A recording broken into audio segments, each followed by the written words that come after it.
Assalamualaikum Bu. Waalaikumsalam. Mohon maaf nih Bu, kita ngeganggu malam-malam. Iya, nggak apa-apa. Kenapa? Jadi nih Bu, kita ditugasin sama dosen buat nanya ke bidan. Apakah Ibu bersedia? Bersedia, cuman saya sambil kerja ya, nggak apa-apa. Baik Ibu, kalau begitu saya lanjut ke pertanyaannya aja ya Bu. Ya, silakan. Jadi pertanyaannya, mengapa seorang bidan harus mengutamakan kepentingan pasien dibandingkan kepentingan diri sendiri? Karena kita kan sebagai bidan udah disumpah, jadi kepentingan pasien itu penting bagi seorang bidan, soalnya kan masalahnya. Oh begitu Bu. Baik Bu. Pertanyaan selanjutnya ya Bu. Ya. Mengapa bidan harus menerapkan kedisiplinan? Kalau disiplin merupakan sikap yang harus dilatih sejak kecil ya, gitu. Dengan tertanamnya sikap disiplin sejak masih kecil kan maka seseorang akan terbiasa untuk melakukan sesuatu secara disiplin. Dengan kedisiplinan yang telah dibiasakan maka kesuksesan akan menjadi suatu kemungkinan bukan kemustahilan. Jadi untuk menjadi bidan yang sukses kita harus belajar kedisiplinan. Ya baik Bu. Untuk pertanyaan selanjutnya saya yang bertanya ya Bu, yang ketiga, apakah sikap kebaikan dan kejujuran itu penting dalam suatu nilai profesional? Itu cukup penting, soalnya sikap kebaikan dan kejujuran itu yang berorientasi pada tindakan dan pemberian arah serta makna pada kehidupan seseorang. Ya Bu, baik. Lanjut ke pertanyaan yang keempat ya Bu.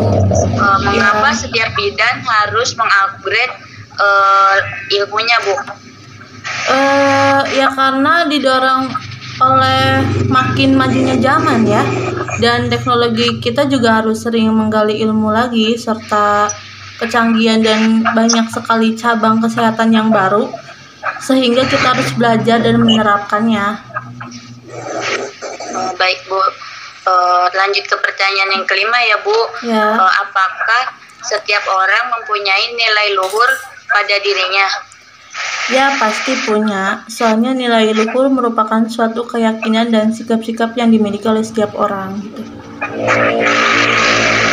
Pertanyaan yang keenam ya Bu.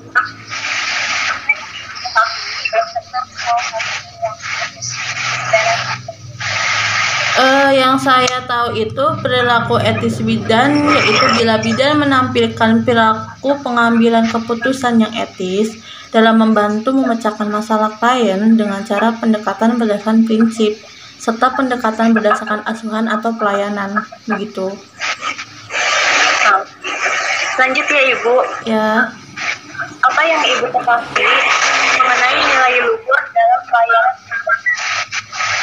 Yang saya tahu nilai luhur dalam pelayanan kebidanan itu suatu penerapan fungsi nilai dalam etika profesi seorang bidan, di mana seorang bidan yang profesional dapat memberikan pelayanan pada klien dengan berdasarkan kebenaran, kejujuran, serta ilmu yang diperoleh agar tercipta hubungan yang baik antara bidan dan klien, gitu.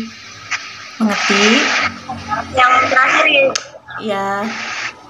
Maka bidan harus memberikan pelayanan bermutu pada masyarakat. Ini penting karena dapat mempertahankan loyalitas pelanggan serta memberikan kepuasan dan mewujudkan tujuan dari organisasi tersebut. Pelayanan bermutu bukan hanya sekadar memberikan suatu layanan. Hal ini memerlukan sedikit pelayanan ekstra dan sesuai dengan harapan pelanggan yang mengharapkan pelayanan yang terbaik, begitu. Baik Bu. Terima kasih Bu atas penjelasannya Bu. Ya. Jadi kalau kurang mengerti tanya aja ya. Saya sambil kerja tadi. Ya Bu. Ya. Terima kasih ya Bu atas informasinya. Mohon maaf kita mengganggu. Iya, nggak apa-apa. Ya kalau begitu akhiri ya Bu. Ya. Assalamualaikum. Waalaikumsalam.